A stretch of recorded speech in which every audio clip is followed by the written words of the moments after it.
Hello, welcome to Jet Mathematics. I remain your host, Milton Ebiwari John. In our last video, we looked at division by surds and we saw some simple examples. Today, we'll look at a little bit complex example. Okay, it says let's write 5/3 minus root 2 with an integer denominator. So quickly, we'll do that. Solution.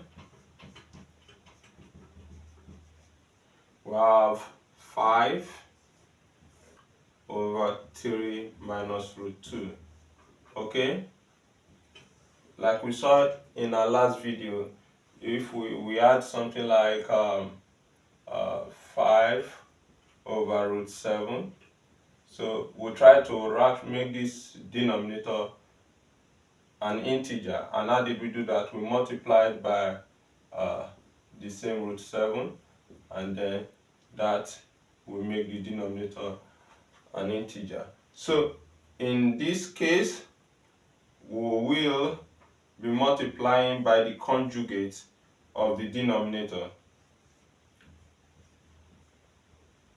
So to rationalize this denominator, we will be multiplying by the conjugate of the denominator.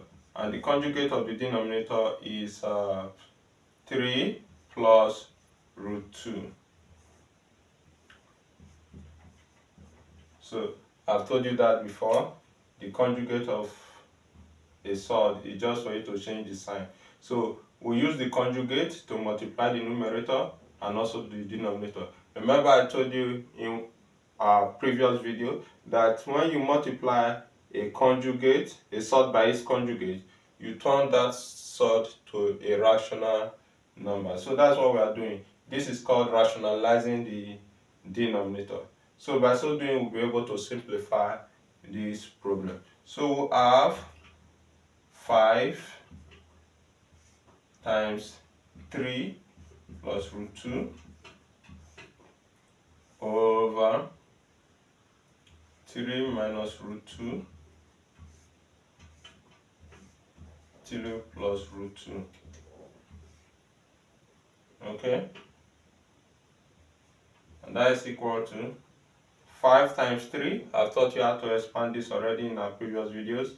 5 times 3 gives us 15, plus 5 times this is 5 root 2 all over. I've taught you how to also multiply surds and its conjugate.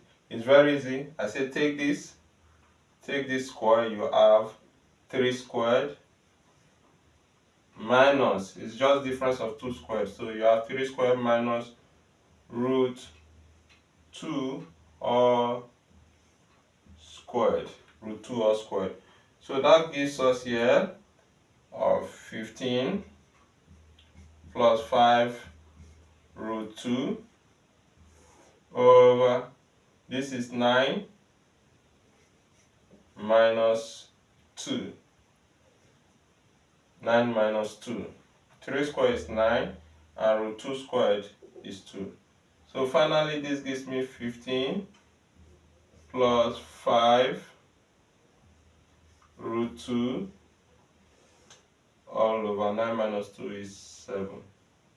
So you see, we've been able to turn the denominator to a rational number. So this value you have here is equivalent to what we have here. Okay, so this is how you simply solve problems of this nature. Sometimes you say rationalize. The question will come by saying rationalize the denominator. It's just the same thing they're asking you to do. Okay, so that will be all for now. Thanks for watching. Please don't forget to like, to share, and to comment. Bye.